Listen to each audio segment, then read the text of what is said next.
आप देख रहे हैं आपका अपना टीवी चैनल आरजे रमझाझर,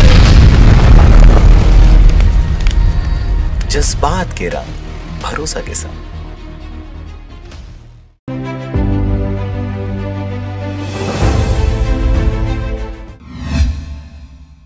नमस्कार, आप देख रहे हैं आरजे रमझाझर और मैं हूं पुखराज सिंह। जगदलपुर शहर के कोतवाली पुलिस को मिली एक बड़ी सफलता। 1 लाख रुपए से भी अधिक के गांजा को किया जब्त, साथ ही 2 तस्करों को भी किया गिरफ्तार। देखिए रिपोर्ट।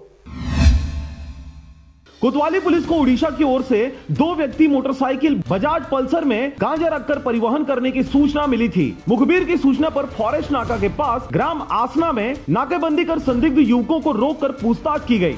आरोपी युवकों के पास से प्लास्टिक बोरी में मादक पदार्थ यानी गांजा मौके से बरामद किया गया। मामले में पुलिस ने आरोपी शरद कुमार सोनी, पिता स्वर्गीय त्रिवेदी प्रसाद सोनी, उम्र 19 वर्ष, जो कि रायपुर का रहने वाला है, वहीं आनंद कुमार, पिता महेंद्र कुमार, उम्र 19 साल और यह इलाहाबाद उत्तर प्रदेश का रहने वाला है। इन दोनों को ही गिरफ्तार कर लिया गया। आरोपियों के कब्जे से एक सफेद रंग के प्लास्टिक बोरी में भरे 21.650 किलोग्राम का गांजा, जिसकी कीमत लगभग 1,10,000 रुपए आंकी गई है, उसे जब्त किया गया। आरोपियों के खिलाफ धारा 20 ख एनडीपी एएस एक्ट के तहत मामला पंजीबद्ध कर विवेचना में लिया गया है।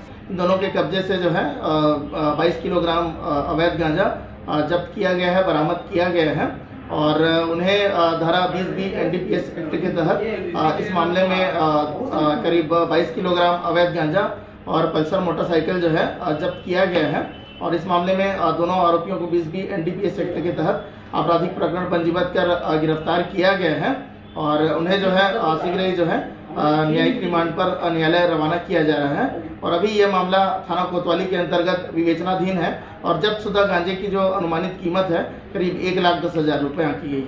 बस्तर से ब्यूरो रिपोर्ट आरजे रमझाझर।